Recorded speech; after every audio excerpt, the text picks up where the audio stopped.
Hello friends, ഇന്ന് നമ്മൾ ഉണ്ടാക്കാൻ പോകുന്നത് ആലു പറാത്തയൊക്കെ പോലെ ഒരു പഴം പറാത്തയാണ്. നേന്ത്രപ്പഴം വെച്ചിട്ടാണ് നമ്മൾ ഈ ഒരു പറാത്ത ഉണ്ടാക്കിയെടുക്കുന്നത്. നല്ല സോഫ്റ്റ് ആയിട്ടുള്ള ഒരു പറാത്തയാണ് കേട്ടോ ഇത്.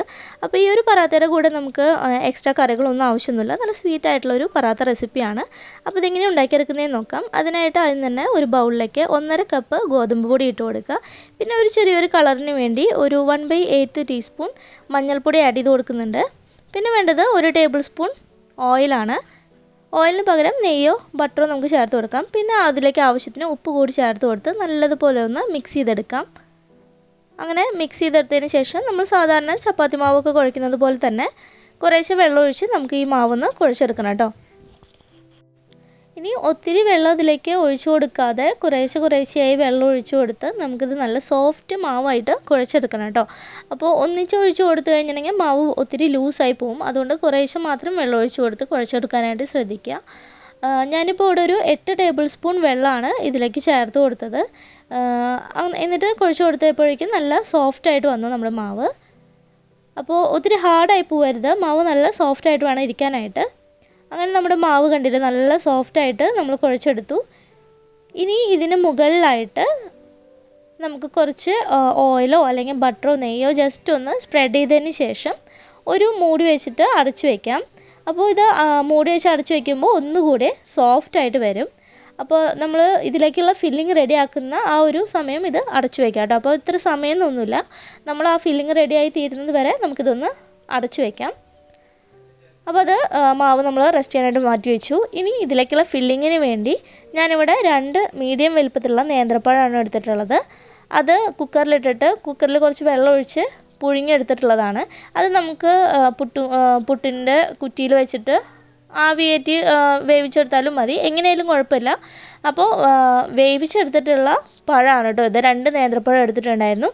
അതിൻ്റെ തൊലിയെല്ലാം കളഞ്ഞ് അതിൻ്റെ ഉള്ളിലത്തെ അരിയും നമുക്ക് എടുത്ത് മാറ്റാം. അങ്ങനെ തൊലിയും അരിയും എടുത്ത് മാറ്റിയതിന് ശേഷം നമുക്കിതൊരു ബൗളിലേക്ക് ഇട്ട് കൊടുത്ത് നല്ലതുപോലെ ഇതൊന്ന് ഉടച്ചെടുക്കണം.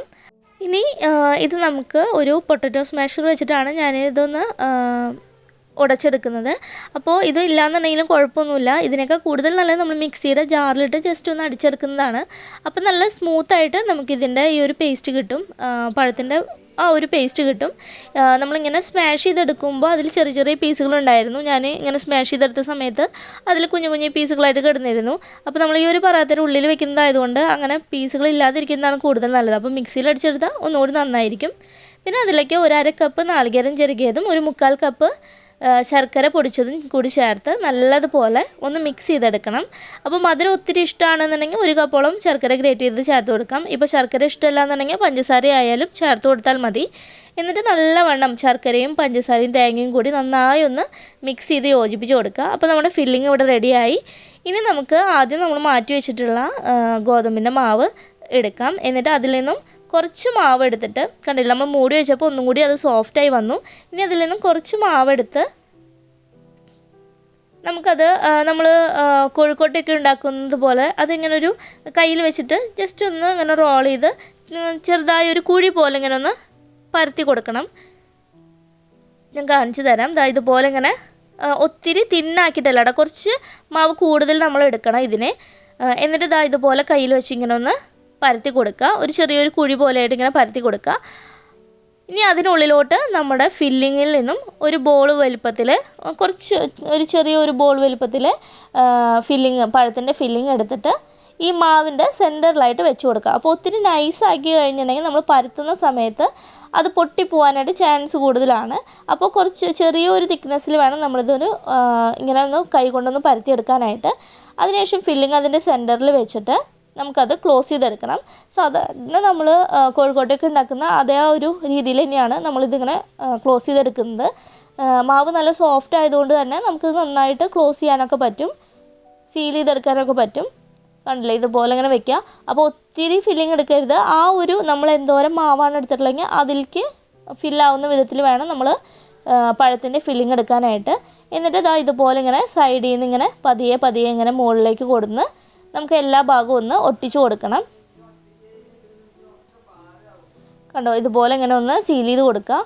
നല്ലതുപോലെ ഒന്ന് സീൽ ചെയ്തതിന് ശേഷം ജസ്റ്റ് കയ്യിൽ വെച്ച് ഒന്നും കൂടി ഒന്ന് ബോൾ പോലെ ഒന്ന് പ്രസ് ചെയ്തിട്ട് നമുക്കിനി ഇത് പരത്തിയെടുക്കാം. അപ്പോൾ ഒത്തിരി നമ്മൾ ബലത്തിൽ പരത്തിയെടുക്കേണ്ട ആവശ്യമില്ല. പതിയെ വേണം നമ്മളിത് പരത്തിയെടുക്കാനായിട്ട്. കാരണം ഇതിൽ ഓൾറെഡി ഉള്ളിൽ ഫില്ലിംഗ് ഉള്ളതുകൊണ്ട് നമ്മൾ ഒത്തിരി അമർത്തി പരത്തി കഴിഞ്ഞിട്ടുണ്ടെങ്കിൽ ആ ഫില്ലിംഗ് ഒക്കെ പുറത്തേക്ക് വരുന്ന വിധത്തിൽ ആ മാവ് പൊട്ടിപ്പോവും. അതുകൊണ്ട് നമ്മൾ പതിയെ ഇതൊന്ന് പരത്തിയെടുക്കാം. അപ്പോൾ കുറച്ച് പൊടി തൂവിയിട്ടോ അല്ലെങ്കിൽ കുറച്ച് എണ്ണ ഓയിൽ സ്പ്രെഡ് ചെയ്തിട്ടോ നമുക്കിത് പരത്തിയെടുക്കാം. അപ്പോൾ കണ്ടില്ല, വളരെ പതിയെ വേണം നമ്മളിത് പരത്തിയെടുക്കാനായിട്ട്. സൈഡ് ഭാഗമൊക്കെ നന്നായിട്ടൊന്ന് പരത്തി കൊടുക്കുക. എന്നിട്ട് ഒരു മീഡിയം തിക്നെസ്സിൽ വേണം നമ്മളിത് പരത്തിയെടുക്കാൻ. ഒത്തിരി തിന്നാക്കി എടുക്കരുത്, കാരണം ഓൾറെഡി ഇതിനുള്ളിൽ ഫില്ലിംഗ് ഉള്ളതുകൊണ്ട് ഒത്തിരി തിന്നാക്കി എടുക്കരുത്. എന്നാൽ ഒത്തിരി തിക്കും പാടില്ല കേട്ടോ. ഒരു മീഡിയം തിക്നെസ് അത്രയേ വേണ്ടൂ. അങ്ങനെ നമ്മൾ ഒരു പറാത്ത ഇവിടെ പരത്തിയെടുത്തിട്ടുണ്ട്. ഇനി നമുക്ക് ഇതേപോലെ തന്നെ ബാക്കി എല്ലാ മാവും പറാത്തയാക്കി എടുക്കാം. ഫില്ലിങ് വെച്ചിട്ട് പരത്തിയെടുക്കാം. അപ്പോൾ ഒത്തിരി നമുക്ക് എന്താ പറയുക, ബുദ്ധിമുട്ടൊന്നുമില്ല കേട്ടോ. നല്ല സോഫ്റ്റ് മാവായതുകൊണ്ട് തന്നെ പെട്ടെന്ന് നമുക്ക് പരത്തിയെടുക്കാനും ഫില്ലിങ് വെച്ചിട്ട് കവർ ചെയ്യാനൊക്കെ പറ്റും. അപ്പോൾ എല്ലാവരും ഇതൊന്ന് ട്രൈ ചെയ്ത് നോക്കണം. നമുക്കിതിൻ്റെ കൂടെ വേറെ എക്സ്ട്രാ കറികളുടെ ഒന്നും ആവശ്യമൊന്നുമില്ല. ഈ ഒരു പറാത്ത മാത്രം മതി കഴിക്കാനായിട്ട്. എനിക്കിപ്പോൾ ഇവിടെ ഒരു 5 പറാത്തയാണ് ഉണ്ടാക്കിയെടുക്കാൻ പറ്റിയത്. പിന്നെ ബാക്കി ഇതാ നമ്മുടെ ഫില്ലിങ് ഇത്രയും കൂടി ബാക്കി ഉണ്ടായിരുന്നു. അപ്പോൾ അത് ഞാൻ വെറുതെ കഴിച്ചു. അത് വെറുതെ കഴിക്കാൻ നല്ല ടേസ്റ്റാണ് കേട്ടോ ആ ഒരു ഫില്ലിങ്. അപ്പോൾ ഏകദേശം ഒരു പഴം, ഒരു വലിയ പഴം ഉണ്ടെങ്കിൽ അത് മാത്രം മതിയാവുമായിരിക്കും. പിന്നെ ഒരു പാൻ നന്നായി ചൂടാക്കിയിട്ട് അതിൽ കുറച്ച് നെയ്യോ ബട്ടറോ സ്പ്രെഡ് ചെയ്തതിന് ശേഷം നമ്മുടെ പറാത്ത അതിലേക്ക് വെച്ച് കൊടുക്കാം. എന്നിട്ട് അതിൻ്റെ മുകളിലും കൂടി കുറച്ച് ഓയിലോ ബട്ടറോ സ്പ്രെഡ് ചെയ്തിട്ട് നമുക്ക് മീഡിയം ടു ഹൈ ഫ്ലെയിമിൽ വെച്ചിട്ട് വേണം ഇത് മൊരിയിച്ചെടുക്കാനായിട്ട്. 2 ഭാഗവും ചെറുതായൊന്ന് കളർ ചേഞ്ച് വരുന്നത് വരെ നമുക്കിതൊന്ന് മൊരിയിച്ചെടുക്കണം. തിരിച്ചും മറിച്ചൊക്കെ ഇട്ട് കൊടുത്ത് മൊരിയിച്ചെടുക്കാം. അപ്പോൾ ഇങ്ങനെ ഉള്ളിൽ ഫില്ലിങ് ഉള്ളതുകൊണ്ട് തന്നെ ആ പറാത്ത ഇങ്ങനെ പതിയെ ഇങ്ങനെ പൊങ്ങി വരും കേട്ടോ. ചെറിയൊരു ഇങ്ങനെ എന്താ പറയുക, നമ്മൾ മടക്ക് ചപ്പാത്തിയൊക്കെ ഉണ്ടാക്കുമ്പോഴില്ലേ അതുപോലെ ഇങ്ങനെ പൊങ്ങി വരും. അപ്പോൾ ഇതാ കണ്ടില്ലേ, ഇതുപോലെ ഇങ്ങനെ പൊങ്ങി വന്നിട്ടുണ്ടായിരുന്നു. ഇനി ഇത് നമുക്ക് 2 സൈഡും കളർ ചേഞ്ച് വന്നപ്പോൾ നമുക്കത് പാനിൽ നിന്നും എടുക്കാം.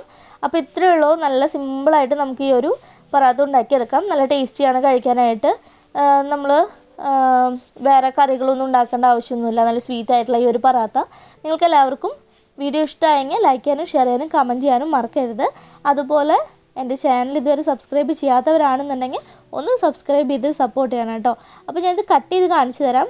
ഉൾഭാഗം കണ്ടോ, നല്ല രസമായിട്ട് നല്ല ഇങ്ങനെ ഒരു പോക്കറ്റ് പോലെ ഉള്ളിൽ നല്ല ഫില്ലിംഗ് ഒക്കെ ആയിട്ടുള്ള ഒരു പോക്കറ്റൊക്കെ പോലെ അതിങ്ങനെ പൊള്ളച്ച് കാരണമാണ് ഇങ്ങനെ നമുക്ക് കിട്ടുന്നത്. എല്ലാ ഭാഗത്തേക്കും ഈക്വലായിട്ട് ഫില്ലിങ്ങൊക്കെ സ്പ്രെഡ് ആയിട്ടുണ്ട്. അപ്പോൾ നിങ്ങളെല്ലാവരും ട്രൈ ചെയ്ത് നോക്കുമെന്ന് വിചാരിക്കുന്നു. നിങ്ങൾക്ക് വീഡിയോ ഇഷ്ടമായെങ്കിൽ മറ്റുള്ളവർക്ക് കൂടി ഒന്ന് ഷെയർ ചെയ്ത് കൊടുക്കണേ. Thanks for watching.